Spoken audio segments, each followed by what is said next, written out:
Hello and welcome to W-2.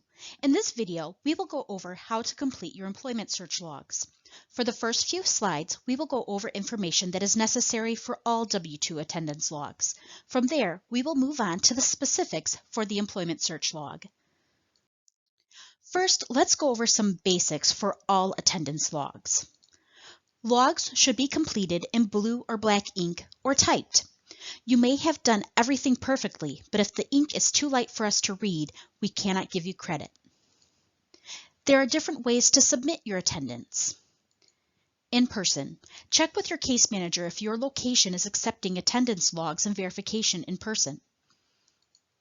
Attaching a completed electronic log to an email with verifications attached. Or attaching pictures of completed logs along with verification to an email. Keep in mind, pictures must be clear, not blurry, and shadow-free. Also, be mindful of what is in the background if you choose to submit pictures. Here are some examples of attendance that pictures did not come through clearly. Shadows print and scan black, and light-colored pen or pencil is indecipherable. To ensure the accuracy of your payments, logs should be turned in weekly.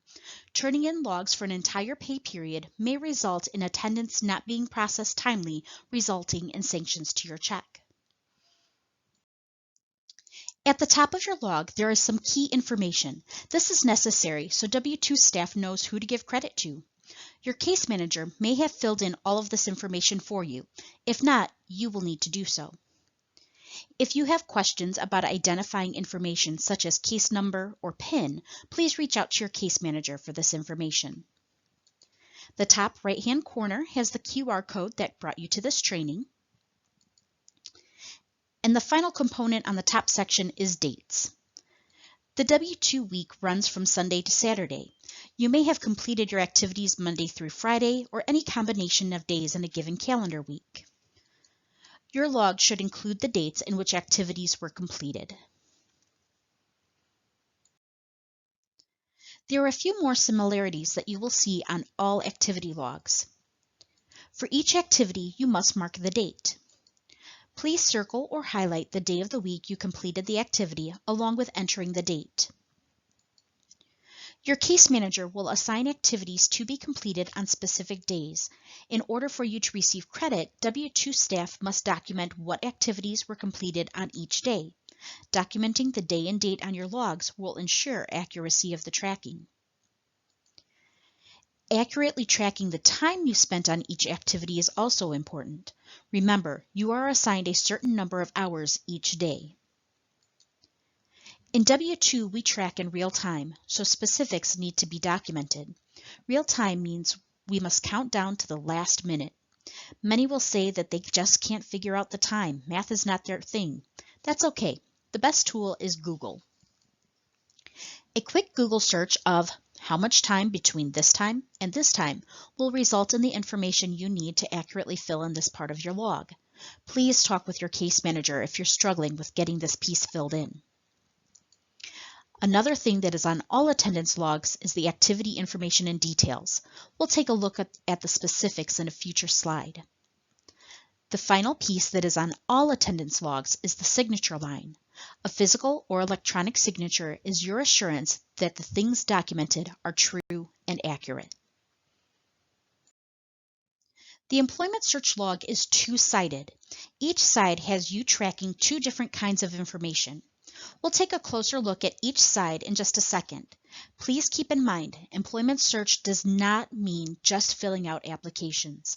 In W-2, we want you to be looking for employment that is truly going to meet the needs of your family and be a good fit for you. Side 1 of the employment search log is geared towards all the other stuff related to finding employment. What is going to help you find that best fit? Let's take a look at some of the things that each activity could consist of. Research. Research is just that, looking into potential employment options. This may consist of things like looking up companies that are hiring for a certain position. For details, list the companies. You can use that information later for the actual applications. Maybe you saw something while searching that looked interesting, but you don't know much about it. Looking up what is required to obtain a certain position may be logged under Research. For the details, list the information that you find.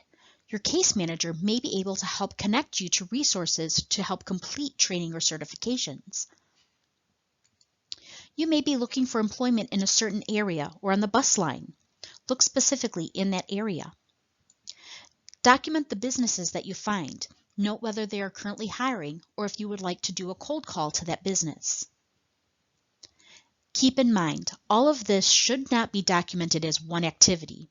On your log, these 3 examples would be 3 different research activities. You could also document things like researching a company before an interview or reviewing employment on job boards under research. As always, talk with your case manager for ideas or clarification. Follow-up. This is looking back at applications or interview and checking on your status with the company. I always say, be the squeaky wheel. Get on their radar. Let them know you are truly interested. For the description, list the employer you contacted and the date that you initially applied. Keep a copy of your completed attendance logs to help you keep track of what you did and when. Use these for your follow-up tool. Write out notes of the outcome of that callback.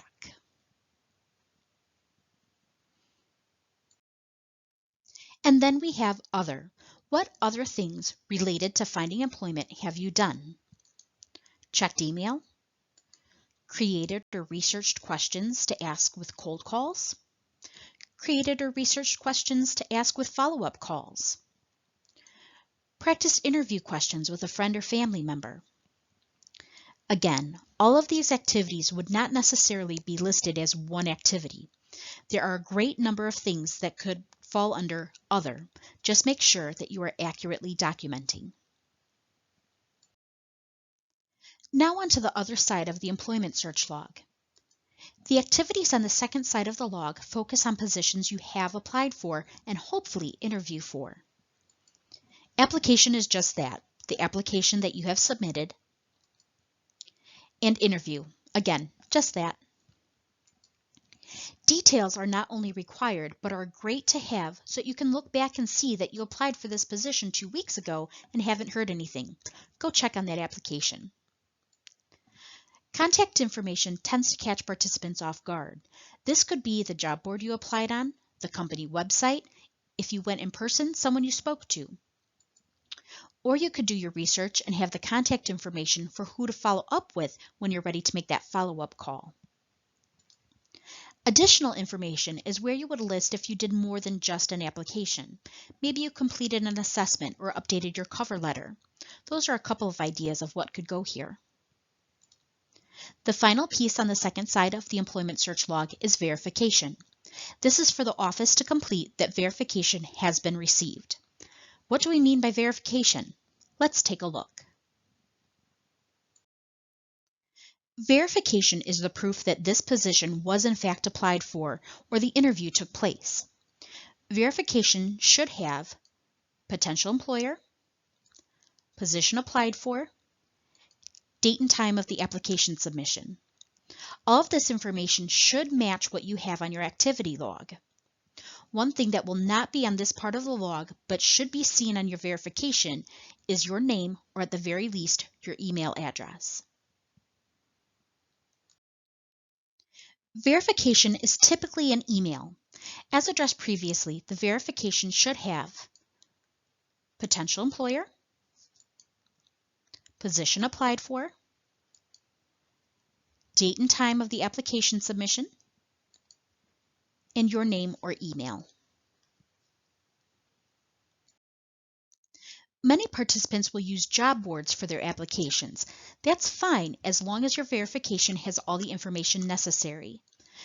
This would typically mean going into your email and not just grabbing the verification from the job board. Potential employer, position, date and time of submission, and your name or email. Other verification may be a picture of a completed application that was turned in person. Again, we'll look for those key pieces of information. Potential employer, position, your name and or email, Please take a picture of each page of the application. The date will most likely appear at the end with your signature. For an interview itself, you may have received an interview confirmation letter, or you can ask for a business card. Having the business card is a great resource for your follow-up thank you letter or to follow up on that interview. Remember, verification needs to include certain information. Screenshots of positions applied for on job boards often do not have enough information. Okay, an application was submitted, but we don't know anything else. Here it looks like lots of jobs have been applied for, but we don't know much more than that. This one does give us more information, but again, missing a lot of those key pieces. And then this one. This is not from a job board, but wanted to point out that this just verifies interest and does not confirm that anything has been applied for. Remember, potential employer, position applied for, date and time, your name and or email. We need to know the who, what, when, and where. You may have noticed there's only space on the second side of the employment search log for 4 applications or interviews. This was done intentionally. Applications should not be hurry and get as many of these out as I can. Use your assigned employment search time to find that great fit for you and your family. Research, network, ask questions, get answers.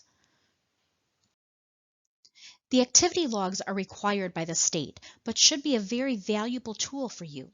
Keep a copy for your own records to look back and track when you did certain things, who did you follow up with, and even document on those logs who you've heard back from. Hopefully you have found this information useful. If you have any questions regarding the instructions or what you need to do for your individual activities, please reach out to your case manager. Thank you.